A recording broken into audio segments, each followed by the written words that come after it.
Welcome to the Gentle Art Podcast with Gene Dunn. Today we have the privilege of being with Shion Dennis Leibert. He's a former pro fighter and martial arts school owner. I hope you enjoy the episode, and we loved our time together.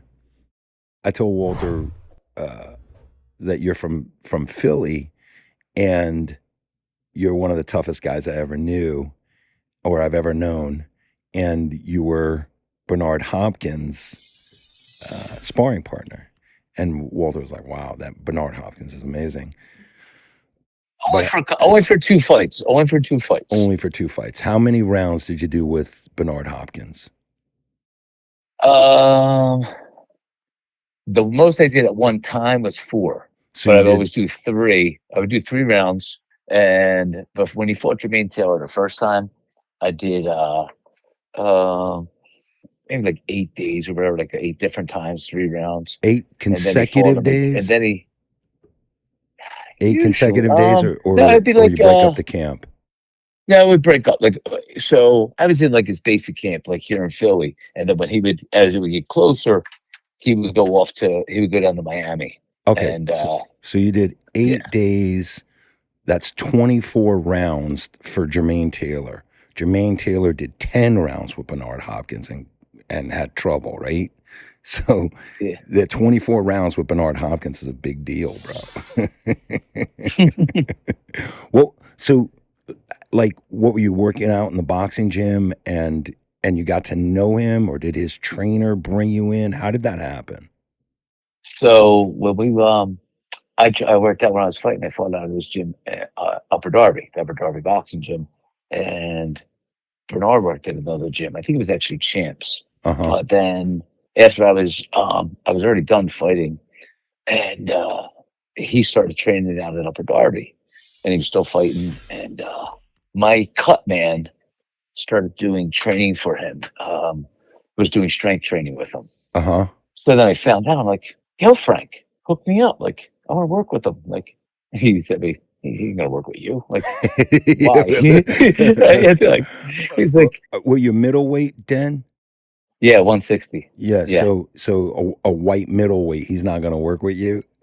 Yeah, exactly. It's like he only wants to work with guys that are gonna benefit him. Like, he's the champ, So I'm like, come on, Frank, we're in the same camp. Like, and you know him, I know you. Hook it up. And then Right. Yeah. So then I don't know, might even a few months go by, and I get a call from Frank, my cut man, and left me a voicemail. Be careful what you wish for. So I call Frank back. I'm like, hey, Frank, what's up? He's like, you want to work with the champ? Oh, yeah. Wow. And he's a guy I paid the gym on Saturday. So I go up on Saturday in the afternoon, and we get up there, and then Bernard shows up, and he didn't have a mouthpiece. So he didn't have a mouthpiece, and didn't have his boots. So I'm like, I said, you can wear mine. I fight barefoot when I'm karate, So he's like, all right. So Bernard Hopkins is wearing your boxing shoes. You're barefoot. Yeah. He's got no mouthpiece. Do you give him your mouthpiece? No. So we ended up not sparring, so it didn't happen. So I'm like, so he's like, come back during the week. So one day during the week, whatever day it was, I went and we sparred. And his mitt man, he had this guy, Danny Davis was his mitt man. And Danny's like, I like him. He's got a good jab. He'll help us with Jermaine Taylor. And they're like, can you come back? And I'm like, sure, when? Come back tomorrow. So I worked like the next day, and I'm going back to this. It was 2005. So I did did like 3 rounds the first day, maybe 3 rounds the second day, and then maybe a weekend came up, maybe the following week, I did a couple of days, and day here, day there, and then my wedding was coming up, my first wedding, and I'm like, yeah, I can't spar today. So I can't show up with a black eye. I can't show up with a black eye.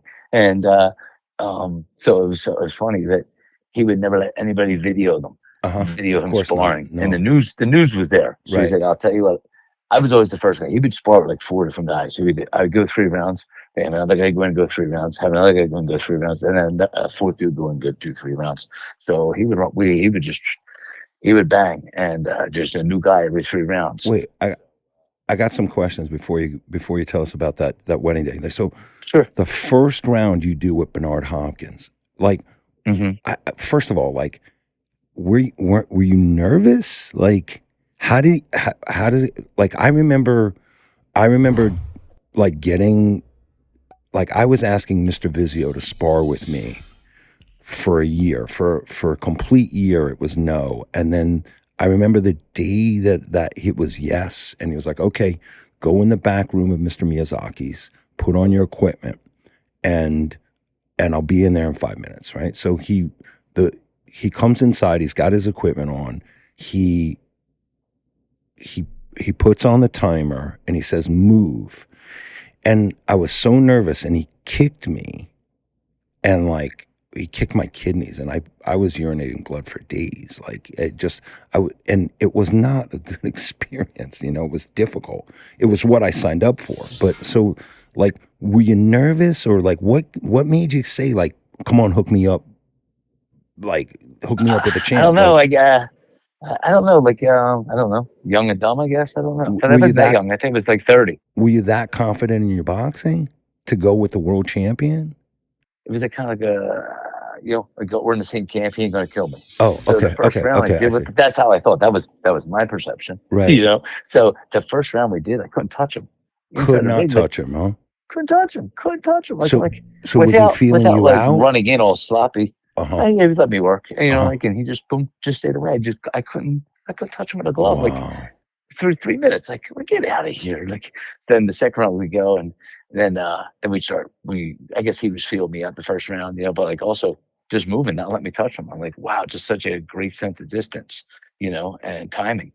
And then so in the second round we'd go a little bit, and I'd land a few shots, and he boom, boom, boom, put me in check, and there's a couple times a couple times I got hit, and I was like, ooh, I was looped, and he knew he eased up, and I'm like, all right, I'm good, and we'd go back, and it was quite an experience. You think he was the best fighter you ever moved with? Oh yeah, 100%. 100%. And what do you think? Oh, yeah. Like, what do you think made him different, and what do you think you got from those sessions? Well, I got confidence. Oh yeah, right. But also learn distance, learn timing, like pick that up, like an understanding of like, wow, like when you're watching, there's so much you don't see. Even though I was already had I don't know, 8 fights. A lot of amateur. What'd you have? 8 fights, 10 fights? Amateur kickboxing. I had probably about 30 amateur kickboxing fights. Oh, yeah. I had 13 amateur boxing fights, and then I had 4 pros. Yeah, I was 4 pros. I was 4 pro boxing, and I had 3 or 4 pro kickboxing. Wow. So a total 8 pro fights. Yeah. 3 and 4 and 4. Wow, man. So you learn distance, you fine tune your distance and timing with him? Was I fine tuning it? No. When you said you learned about distance and there was so much more, but you already had some distance and timing education. Yeah. Oh, of course. But he was just so much better. So it's at the time, pound for pound, best fighter in the world. Yeah. Not like, like best fighter in Pennsylvania or the United States, the world. Like, he's just arguably one of the best fighters of all time. Oh yeah, agreed, 100%. Yeah. So how about the later rounds? Like, like at day 8 of that, did you start to bang with him? Did he open up with you? What was that like? Yeah, there's a couple of times I was like, because he'd be like, come on. Like, he pushed me, like, come on, you gonna push me? Like, we didn't hear to hold hands, Wow. And I'd throw a couple shots and hit him a couple shots, and boom, boom, he'd hit me with some hard shots. Okay. Like, yeah, it was I would love to have it on like video. Yeah, you can't. For me, priceless. Yeah. For other people, I'm pretty good comedy. Look at this guy thinking he can fight. And so what about? So you did Jermaine Taylor. What other camp were you in? Jermaine Taylor 2. Oh, Jermaine Taylor 2, huh? Yeah, we fought him twice. Yep. So he must have felt the following year. Hopkins must have felt that you gave him some good work to invite you back. Well, I definitely got invited back, So I don't know if I gave him good work or it Oh, was it's just humble of you. more. And was the second camp any different? Was it more Mm, rigorous? Was it, or was just about the same? That was his work. no, about the same. About the Uh same. huh. The one day no one showed up to spar. It was just me. I had to do 4 rounds with him. Holy I was like, cow. I don't think I can do a fourth. Like, come on, we need one more. We need one more. I'm like, I don't want to. And Yeah. did that fourth round, and then and then when they came over there and he gives me a paycheck. I'm like, what's this for? For sparring. Sparring Nice. expenses. Like, Nice. so uh, this was like a pre cell phones with cameras and all that stuff. So I'm like, all right, I'm just not gonna cash it. This is a souvenir to me, Uh and huh. I kept it for a while. Then someone's like, I just took a regular picture of it, for myself and And cashed then that bad spend boy. it. Yeah, Was it $50 a round? What was it? 100 a round? something like that. I don't remember. I remember Mr. Vizio had a rate. It was like 500 a session, so it was like $100 a round. He never charged me for it, but that was his. Hmm. I remember that Hmm. slightly. Wow, that's really cool, Yeah, man. it was just an honor for the Yep, experience. yep. It's a whole other level when you're in with a guy of that caliber. A round, a Hmm. 3-minute round is eternity. 20 Oh seconds yeah. is eternity. Yeah. It's like people like look at fights like, how can you be so tired? Just giggle. Or the other side, right? Like, I could do that. No, you can't. Hmm. No, you can't. You don't know Yeah. what you're in there with. So, No, not at all. so is there anything that like Hopkins said to you that was like meaningful, or like you were like, whoa, caused you to, pause or reflect, or like, did he give some insight into him that you recall? No, but now that you say that, years later, my buddy was at a fundraiser and he was there. He's like, oh, my buddy used to spar with you. He's like, who? And he's down Dennis Leibert. And he's like, oh, is he still got the karate school at Huntington Valley? And Wow. he's like, well, as soon as he said he knew with that, I knew he knew who you were. And and he said, he could have actually done something if he could spend more time boxing. He could have possibly gone somewhere. I'm like, wow. What a So my buddy called compliment, me, he's like, man. yeah, right. I'm like, wow, but You know, you neither know, here nor there. that's nice, man. I would cherish that. That's a pretty big statement, My guy, Brandon, is not my guy, but one of the guys that works at the school, Brandon, just met Teddy Atlas. I guess he lives on Staten Island, and Brandon on Friday went to a local coffee shop and told me that Teddy Atlas was standing behind him, and he like, while he was waiting for his order, Brandon had paid for Teddy Atlas's coffee, and Teddy Atlas came up to him and was like, "Why did you do that?" And he said, "Because I'm a martial artist, and my teacher would kill me if he found out that I let you pay for your coffee." I thought that was a really sweet thing, but that like opened up this conversation about how like Teddy Atlas, I think, looks at boxing the way we look at martial arts. Like, it's not just a sport. It's like it's a metaphor for life. It's a metaphor for how we go through life, and what we do in that environment, in the boxing or the martial arts environment, or how we do it is how we do it in everything. And, Brandon was saying that he was really like an amazing guy. And at the end of it, he just gave him a sincere hug and said, like, "Here's my card. I'm doing an event. I want you there." He was just a really personable guy. And I think like a lot of, there's a kind of mystique around these top guys, but if you really get to know them, they're very intelligent and very sensitive, like, guys. They're very smart. And your story reminds me of that, Yeah. like him recalling you, knowing where you taught, where you at, and like, saying that. Just that to me shows he just wasn't an athlete. He was a smart guy. Oh yeah. Absolutely. So I think that's then, why that you guys. go ahead. No, finish. I was gonna say that's why he partnered up with De La Hoya and they're promoting now.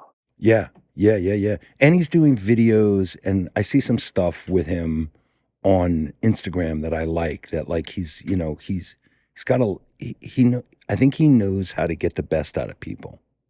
And I Oh think yeah. that's an art. That's an art. Like that clip of like, you're in the fire, you're a fireman, we're firemen. You've seen that one? Yes. Yeah, like get out there and fight that fire. It's a really good clip. Really good. Mm-hmm. So then can you take us like, so you start martial arts when? How old are you? Take me I through was that a little bit. 12. 12. Yeah. How'd you go to the dojo? Like who brought you? What was that about? So a buddy of mine says, "Hey, you want to do karate?" I don't know. So we actually went and we walked. It was down under the L, and it was in his church basement. And we would go and we watched a couple of times. Then my buddy's like, "Come on, let's do it. Let's do it." I'm like, "Okay." So we started What style was it then? Taekwondo, Taekwondo, huh? Muda Kwon, Taekwondo Muda Kwon, Sure. and so we started. My first day, I'm in the back, and they would just send the high student go work with the new guys. Uh-huh. And so this guy working, and we're in the back learning downward blocks and real simple stuff. And the class starts sparring. So I'm not paying. I'm watching them spar. I'm like, oh, look at this. I'm amazed. They're sparring. So the guy teaches me like, yo. I'm It's your turn. yeah. I'm like, yeah, drop down. Give me 10 knuckle push-ups. I'm like, all right. I'm down doing push-ups like on my first day. Uh-huh. And, so this guy's name's Frank. We end up being best friends. And I was just at his house a little while ago. He coaches my daughter's soccer team, and him and I actually opened a school together. So, yeah, my first, he was only like a blue belt at the time, went from bossing me around, ordering me around, making me do knuckle push-ups on my first day, Uh-huh. and to be one of my best friends. You're a blue belt when you open up your first school with him? No. Oh. No. I see. He was a blue belt in the Taekwondo days on my first day. I see. He was a blue belt. Yeah. Uh-huh. And is the first school Muda Kwon then? Yeah, the first school was Taekwondo Muda Kwon. Uh-huh. Got my black belt there when I was 16. Wow. And then taught for a couple of years there. And then graduated high school. I'm still doing karate, went to culinary school. So my karate kind of got just a little slower. Mm-hmm. And then I met my friend Mike and started training at his school. And before I knew it, started teaching there. That's where I met my kickboxing instructor, Rory Bussey. And then started fighting, and then that flew. And So I just a couple. I got a couple of questions. So Sure. one is you have this career as a chef, and it's no joke. You're doing real work there, right? Like what I mean by that, like you're not cooking hot dogs. You're like did you work at the Four Seasons? Did you tell me that? Not the Four Seasons, the Ritz Carlton. Oh, the Ritz Carlton, And right? yeah, the Ritz Carlton. So I wasn't the chef. I was the line cook, so uh-huh. but Still a big deal, man. In the trenches. But sure. And then what makes you go, oh, I don't want to do that anymore. I want to teach martial arts. Like, how does that happen? well, I had a chef that was just horrible. He'd throw plates at you, it was like, oh yeah, the sous chef, he was just terrible. And I went from being, went from working regular third shift, dinner hours, Mm-hmm. and 3 to 11, to becoming the roundsman. I'd work 2 first shifts, 2 second shifts, 2 overnight shifts, and I did that for a while. Then I became the breakfast chef. Loved it. I'm out in the dining room making omelets, and Mm-hmm. I was like, and then they couldn't get anybody to fill the roundsman shift, so I kind of got kicked back to doing that, and I'm like, all right, you know what, I'm done with this. Mm-hmm.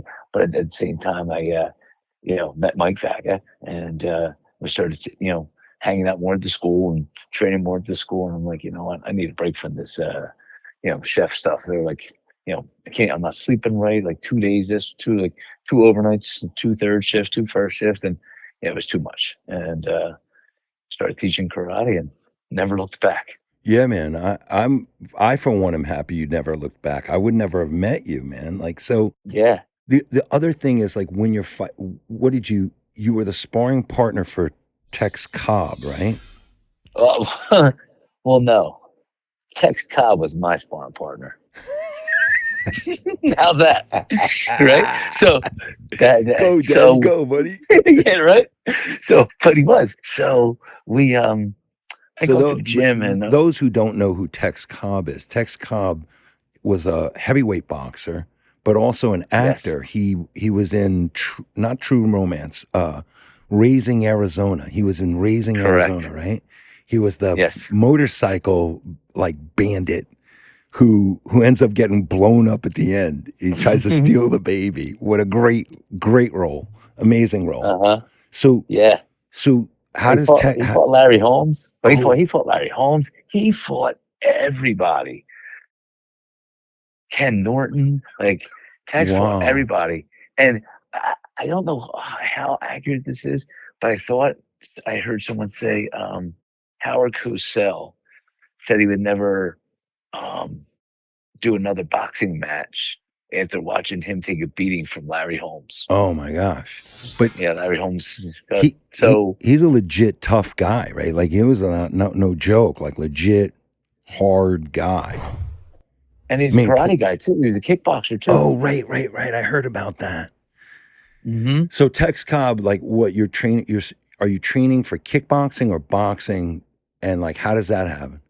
I'm up the gym and I'm in the gym. I said, "Is that Tex Cobb in the ring?" And so I was like, "Yeah." He was living in I think West Philly, and I see him sparring with some guys, and he was sick. We're not trying to kill them or nothing. I'm like, "Oh," I'm like, "Tex, I do a couple rounds with you." "Oh, I'm done, dude. I'm done." He's like, "Come up during the week. I'll work with you." I'm like, "All Oh, right, cool." nice. So and comes up and I start working with them, and my trainer was there. We did a couple rounds, and dude, you see a guy like 230 doing jump spin hook kicks at you. It's like, Whoa. oh yeah, it's like get out of here. So he was The guy's that like, good? He was that good in karate or yeah, kickboxing? he's good. Huh. I think I think he does like a jump spin hook kick in uh Raising Arizona. Doesn't he fight one of the guys at Oh, the I think end? he does actually. Yeah. Yeah, yeah, he shows off his karate skills a little bit. Uh-huh. And so we work, and it was my last amateur fight. I was fighting for some amateur kickboxing title. Uh-huh. So my trainer says, like, you know what, come up every day with Tex. So Tex like, all right. So I worked every day. I go up with Tex, and me and Tex, I was spar with Tex and get ready for this fight. And basically, like, he kind of trained me for this fight. Like I said, he was my sparring partner then, and like, obviously he wasn't trying to kill me, because I was 160, he was 230. Jeez. If he'd have laid down a straight right hand, I'd still be sleeping He'd in still be Upper sleeping. Darby.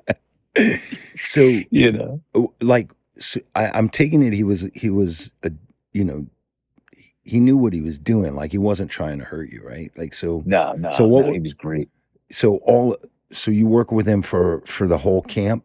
Yeah, kind of, and maybe a month, 6 weeks, Oh, maybe. nice.